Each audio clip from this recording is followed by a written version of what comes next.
All right, welcome to Sales Pipeline Radio. I am your host, Matt Hines. Excited to have y'all here. Yes, we are outside here. It's the outside, it's the porch studio for Sales Pipeline Radio. Outside here, we're outside of Seattle. We don't get 80-degree days like this all year, so you got to take advantage. We're doing this from outside. If you are joining us live today in the middle of your work week, thank you for making this a part of your day. We'd love to make you part of the show. If you have a comment on our discussion today, if you have a comment, if you have a question, if you have a rebuttal, those are all welcome. Please feel free to throw those into the comments. We will see those. We can respond to those. We can throw those up on screen for you as well. And would love to have any and all of that. If you're watching or listening on demand, thank you so much for checking out Sales Pipeline Radio. Over 500,000 downloads over the course of the last several years, and continue to do this as often as we can to share ideas from some of the best and brightest minds in B2B sales and marketing. Very excited to have with us Anna Luo. She's the EVP of Customer Innovation and Marketing at Jivox. Anna, thanks so much for being here. Glad to be here. Thank you for inviting me. Okay, so my icebreaker question to you: what do performance marketers and endurance athletes have in common? Okay. Well, it's all about data. So let me start with endurance athletics. It is, so when we go out, a swim, bike, run, it's usually, on the bike leg is 70 miles. And so as part of the training, obviously you can't just dive right into it. Right. So you gradually build your endurance. And so the data we look at is how much power you produce, during the 3 hours and how to optimize that. And so we look at power, we look at, training stress scores, we look at intensity factors, lots, right? And then while you're riding, you want to make sure. So for endurance athletes, fueling is very important. So if you have this wonderful engine, but if you run out of fuel, you can't perform. Yeah. So we look at how many carbs, grams of carbs you take per hour. And for us, amateurs, it's probably we're working towards 60 grams of carbs per hour. And the professionals, they go to 120 grams. Wow. So imagine that on an hourly basis and how much you can tolerate. So all of that is part of training. So data will tell you, how you're progressing along this path of training. Yeah. And same thing for performance marketers. And as you know, right, when you invest, you want to make sure there's ROI in, whatever the ad campaigns that you're running. So, beyond just, clicks, and now a lot of us have shifted to looking at conversions. Conversion mean, maybe it is landing on a website, landing on a certain page, landing to join a free trial. Ultimately, we're all being judged by revenue. Everybody in our company, the North Star is revenue, and that includes marketing. Yeah, no, it has to be. And I think I like your analogy, and I like the way you describe sort of endurance. And sort of the other thing I think about, if you're going to go on a 70-mile bike trail trip, if you're going to swim across the English Channel, if you're going to do some of these like crazy things, like there's a lot of preparation that goes into this. You don't just like put your Speedo on and get in the water, right? And if you said like, oh, I got to spend a year preparing for this, it's like, what? That's crazy. Like what goes into that? And you're like, if I don't actually do this, I could get hurt, right? And like some people don't typically die for marketing campaigns, but I also think like some of the channels we have made it so easy just to send an email or just to write an ad or just to post something, that if we forget that you still need preparation, you still need to have the fundamentals. Who am I talking to? What do they care about? Where am I meeting them?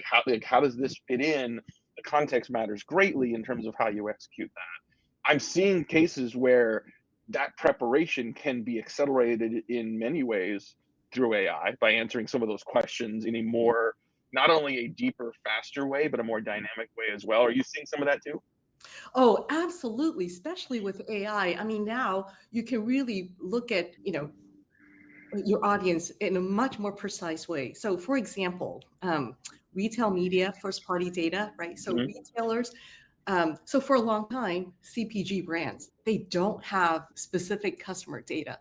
And now that retailers, because they know who buys, like Amazon, for example, they have purchase history, They have all kinds of data about your behavior, right? What's in your Mhm. cart, all the content.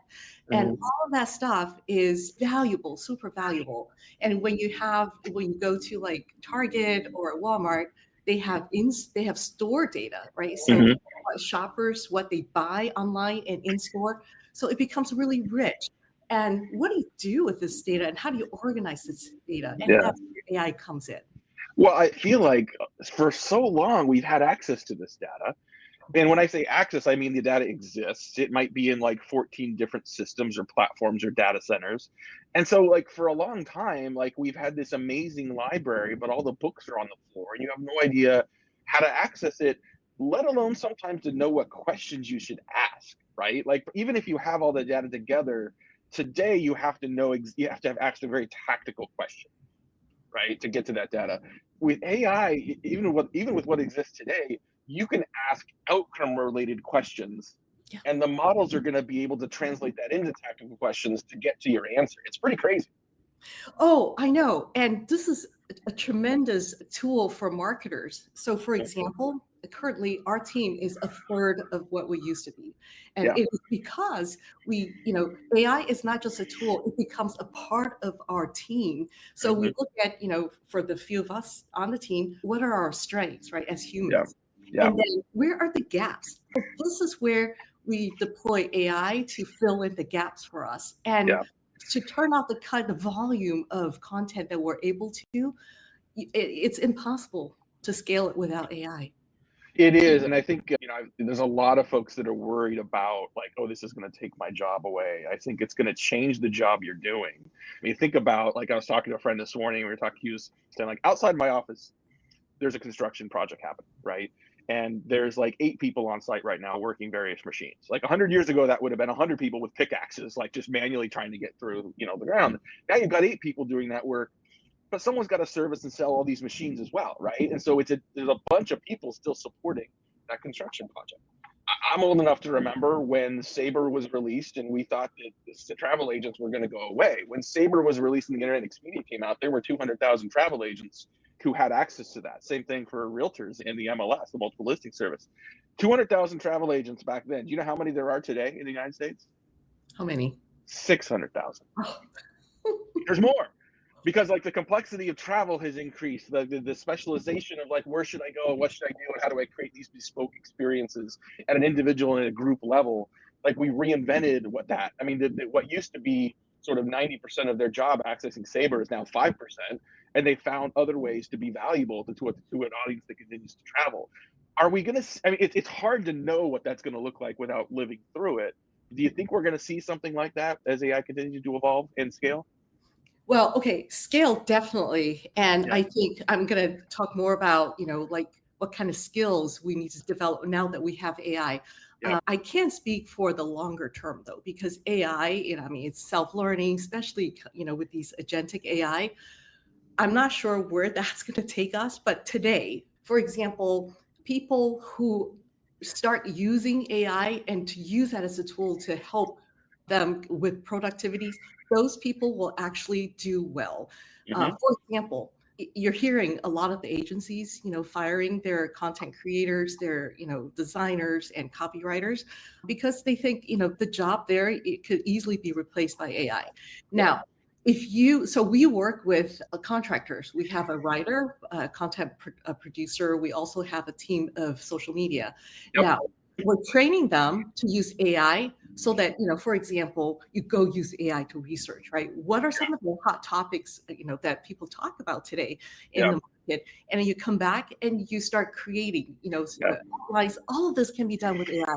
So the writer can actually manage multiple articles at the same time, Yeah. and he just overlaid the human voice. Yeah. That Yeah. so that's how they actually can perform and can do well in this, in this world. Yeah. Our lizard brains are going to continue to seek out something interesting, something entertaining, something that seems useful to us. AI is going to help us get there. But I've seen many companies say, I don't need BDRs anymore. I'm going to have AI do all my inside sales. And then they scramble to bring some people back because they needed to be a partnership, not a full replacement. Same thing with content, same thing with design, same thing with a wide variety of things where doing it faster, cheaper, easier, we think it solves a seller problem. It actually doesn't entirely, and it makes a bigger problem for the buyers. Like I've had chief marketing officers show me their inboxes now versus before, and now that AI is making it easier to send emails, it's just more noise, right? And the more noise isn't helping anybody, buyers or sellers. So we still have to be smart, right? Back to your endurance athletes, we still have to be smart. We still have to prepare. We still have to think about how best to engage on this. Talking to the Sales Pipeline Radio, very excited to have Anna Luo out here. She is the SVP, I'll make sure I get this title right, SVP Customer Innovation and Marketing at Jivox. And we were talking earlier, Anna, about how you guys are using AI internally. How is it helping your organization just operate in a smarter, better way? Well, it starts with, if your platform is built on AI, you can have this, you can have this hierarchical reporting as part of the structure. So the first thing we change is the organization itself. So instead of like, here's a marketing team, here's a sales team, product team, and so on, we now have this growth team, right? So that's like the hub. And then you have all these other spokes. So marketing is part of it. Everything is an offshoot, from that hub. And all the knowledge will feed right back into the hub. And so we are not, so from that standpoint, when you deploy AI, it is, the knowledge sharing is a lot more fluid. And so I think from the organizational learning and just aligning, the message with the product, with customer feedback, it's a lot more efficient. Well, and that the connecting your LLMs to each other in an organization, I don't see a lot of companies do that. Even those that are more advanced in terms of their, not just individual, but corporate use of AI, like the machine learning becomes like hive learning for your company, right? Like you think about how many things happen and there's no post-mortem that says, here's what worked, here's what didn't, right? Because we have to physically create that post-mortem. And even if you do it, it sits in a C drive somewhere and like no one can find it once that person leaves for another company. Now it's accessible to all, right? What's the history of how this company has done X? What worked and what didn't? Should we do it moving forward? Instant access to that information for everybody, right? You think about like when you had this sort of, what was the internal the internal knowledge hubs that we used to have, but you had to physically throw everything up there. Like now it just exists in your LLM for your company. Connecting those together becomes critically important. Well, not only post-mortem, but let me just take you to the opposite end. Like when you want to get into a new market, all that research, right? And then how do you know your GTM is the right, is the correct approach? Now with AI, you can simulate. So for example, we have a hackathon and it's a small team of, myself, a product person, and engineer.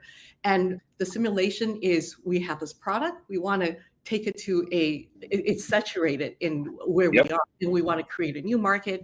And so we start looking at direct consumers. And so you look at the first scenario would be, okay, what are the most profitable? What categories have the highest growth?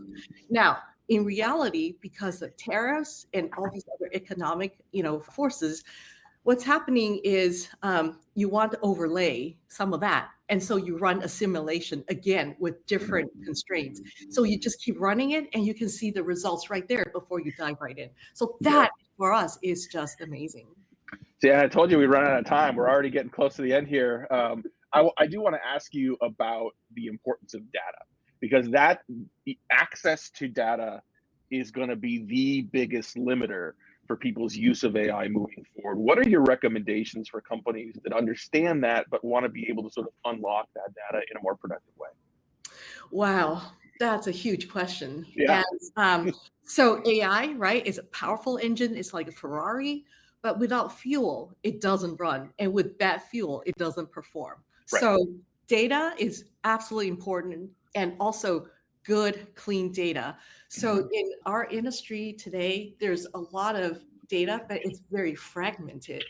And so I think the first thing is, organize your data. And after that, you start using that to train the AI. And I think that needs to happen. It's easier said than done. I'm saying it because we're going through that ourselves. it's Yeah. a work in progress, and you can't expect it to happen, immediately, I think. But I think, again, back to our performance marketer and, and elite athlete scenario, like the more you plan, the more you prepare, the more you think now about what you need to have. You may not have access to all the data you need. You may not have it all together. You may not have the connected LLMs in your organization, but understand the importance and the impact that can have and start moving in the right direction. The best time is early, right? I think we're at that amazing early adopter, scale up of the technology here, and the early adopters are going to really benefit from doing this, as you have, Anna, and as your organization has. Thank you so much for being part of this, for joining Sales Pipeline Radio today. Really appreciate your insights. Thank you. Thanks everyone for joining and watching and listening. We'll be back soon with another episode of Sales Pipeline Radio. Until then, take care. We'll see you soon. Bye.